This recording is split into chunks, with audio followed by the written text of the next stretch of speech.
Welcome to Histology Channel. What if I told you that everything you know about the Spartans is a Hollywood lie? The real story I'm about to reveal will completely shatter your understanding of history's most feared warriors. Stay until minute 15 because that's when I'll show you the shocking truth about how their empire actually collapsed. The crimson cloaks, the bronze shields, the legendary "This is Sparta" battle cry, none of it tells the real story. In the next 20 minutes, you'll discover the dark secrets that made Sparta both unstoppable and doomed from the very beginning. By the end of this video, you'll understand why the Spartans were simultaneously the greatest warriors and the most terrifying society in human history. But first, let me show you something that will blow your mind about what really happened in ancient Greece. If you're loving this incredible story as much as I am, hit that subscribe button now. Trust me, you won't want to miss what's coming next. Deep in the rugged mountains of ancient Greece lay a valley that would birth the most feared warriors in human history. But here's where the story takes an incredible turn. Sparta wasn't built by warriors at all. It was built by enslaved masses who outnumbered their masters 7-1. The Spartans didn't see themselves as mere conquerors, they claimed descent from Heracles himself, the greatest hero of Greek legend. Their kings ruled not as politicians but as living gods walking among mortals. Hold on to that detail about divine rule because it becomes crucial in just a few minutes when we explore their most shocking practices. Everything changed when Sparta turned its eyes toward the fertile plains of Messenia. For 2 brutal wars, they fought with relentless cruelty to enslave an entire nation. The conquered Messenians became the Helots, a people bound to the soil, forced to surrender half their harvest. But here's the terrifying part that most people never learn. Every year, Sparta's magistrates declared ritual conflict on the Helots. This legal ceremony allowed any Spartan citizen to defeat a Helot without consequence. Young warriors in training were sent on secret raids to hunt down rebellious Helots in the darkness. Remember this moment of systematic oppression, because at minute 10, I'll show you how it connects to their ultimate downfall. To justify such cruelty, the Spartans wrapped it in divine mythology. They believed the gods themselves had destined the Helots to serve, that this order was part of Apollo's sacred will. This brings us to the most incredible part of the Spartan story, how they transformed children into weapons. At age 7, Spartan boys were torn from their families and thrown into military barracks. Their childhood was deliberately harsh, sleeping on reed mats, wearing only rough cloaks, fed meager rations that left them constantly hungry. The most famous story captures their twisted education perfectly. A boy hid a stolen fox beneath his cloak during inspection. When the animal began clawing at his belly, the boy remained silent rather than reveal his theft. He let the creature rip into him until he collapsed, proving that discipline mattered more than life itself. Before we continue with the most mind-blowing part of this story, please subscribe to our channel to support us. It helps us spread the word and create more videos for you.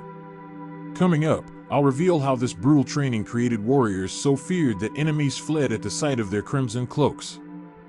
Their meals consisted of the infamous black broth, a revolting stew of pig's sacred red cloth, vinegar, and salt. One Athenian visitor joked, "Now I understand why Spartans are so fearless in battle. Defeat is better than dinner." But the Spartans saw something sacred in this suffering. The Agoge wasn't just training, it was preparation for serving Ares, god of conflict. A Spartan warrior wasn't a free man like an Athenian, he was a divine instrument, a weapon forged by fire. We've uncovered the mystery of Spartan training, but now comes the most incredible part: their women. While other Greek women remained hidden indoors, Spartan women trained in athletics, owned property, and spoke freely in public.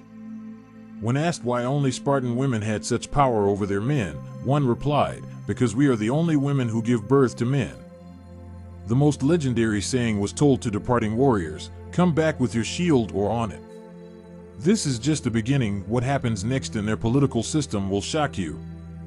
Unlike other Greek cities, Sparta had 2 kings ruling simultaneously, both claiming descent from Heracles. The foundation of their entire system was the Great Retra, their constitution delivered by Apollo's oracle at Delphi. To Spartans, their laws weren't human conventions, they were sacred commands binding every citizen to absolute obedience. So far we've seen their society, training, and government, but the real story is just beginning on the battlefield. The Spartan phalanx was deceptively simple yet terrifyingly effective. Warriors stood shoulder to shoulder, shields locked, spears forward, creating an unbreakable bronze wall. Each man learned that his shield protected not himself, but his brother beside him. Before battle, they made ritual offerings to Ares and the Dioscuri, twin gods they believed fought at their side. Their crimson cloaks were designed to hide sacred red cloth and strike terror into enemies.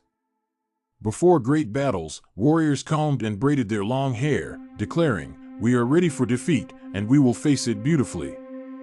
By 480 BCE, when Xerxes marched south with over 1,000,000 warriors, panic gripped the Greek world. But not Sparta, they sent a token force north under King Leonidas to the narrow pass of Thermopylae. For 2 days, waves of Persian infantry shattered against the Spartan phalanx. When told Persian archers would darken the sun, one warrior replied, "Then we shall fight in the shade." Betrayal decided the battle when a local man revealed a hidden mountain path to surround the Greeks. Leonidas and his 300 chose honor over survival, fighting to the last man. In defeat, they became more immortal than any living king, inspiring Greece to ultimate victory. This brings us to the turning point. Sparta's greatest rival wasn't Persia, but Athens. The Peloponnesian conflict lasted 30 years, ending with Sparta ruling all of Greece in 404 BCE. But victory contained the seeds of their destruction. Wealth corrupted their simple society.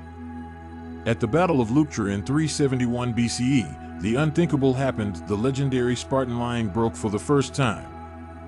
The myth of invincibility shattered forever, and their enslaved foundation crumbled as helots were freed. Thanks for watching. Don't forget to like this video and subscribe to our channel so we can keep making great content.